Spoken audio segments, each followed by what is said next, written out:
Ipinakita kanina ng NBI ang M16 Armalite rifle na ginamit ni Jason Ivler sa pakikipagpalitan ng putok sa NBI agent kahapon habang siya inaaresto sa loob ng kanilang bahay. Ang sabi ng NBI, walang papeles ang naturang arma. Nakatutok si Emil Sumangi. Nang magpaputok si Jason Ivler sa NBI raiding team sa basement ng kanilang bahay, lumilitaw ayon sa investigasyon na sanay siyang humawak ng rifle o mga high-caliber firearms.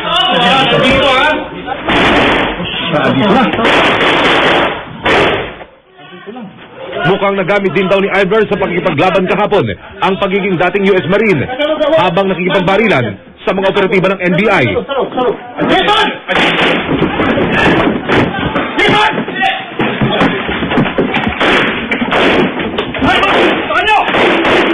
Ang talagang purpose ko is pin down na siya eh. Kasi namumutok na. Nakita niyo naman, di ba? Si Special Investigator Joey Ajero, miyembro ng NBI Intelligence Service Field Operations Division, ang nakuna ng aming cameraman kahapon na isa sa mga nakikipagputukan kay Ivler. Huwag kang maparindan, di natin nakikita. Makikita sa video na ito ng GMA News na makailang beses nagpalit ng magazine si Ajero bago nila tuluyang mapabagsak ang lumalabang si Ivler. Pagputok niya, gumano na ako. Tumama nga sa akin yung ibang mga splinters. Opo. Binanatan ko siya ng 3. Opo.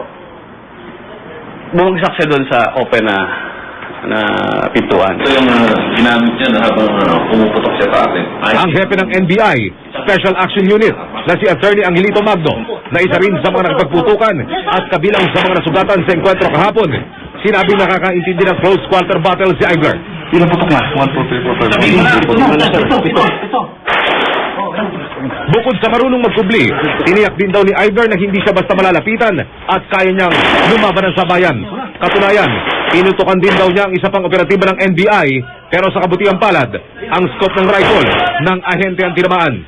Eventually, kung ikaw walang so wala ka lang habas na puputok, wala ka but Ivler is firing at maximum efficiency. Ibig sabihin, kung saan yung mga pwedeng makatama siya, pwedeng hindi siya tamaan, yun ang kanyang ginagawa. Kanina ipinakita ng NBI sa GMA News ang M16 Armalite rifle na ginamit ni Ivler sa putukan. Mula ito sa Amerika at gawang Rock River Arms. Mataas na klase ng rifle. Wala itong papeles ayon sa NBI at tinetrace na nila kung saan galing ang baril at mga bala na kung tawaging armor piercing o tumatagos sa bulletproof vest. Ayon naman sa PNP, walang baril na nakarehistro kay Ivler.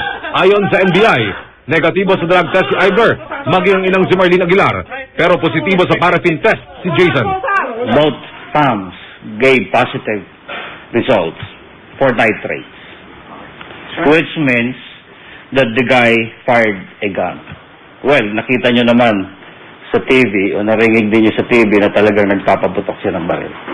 Sa issue na maaaring lusot ang amaamakan ni Ivler na si Stephen Pollard sa anumang kaso, ayon sa DFA, hindi applicable ang diplomatic immunity sa kasong ito dahil wala itong kinalaman sa kanyang trabaho bilang diplomat. Emil Sumangi, Nakatutok, 24 Oras.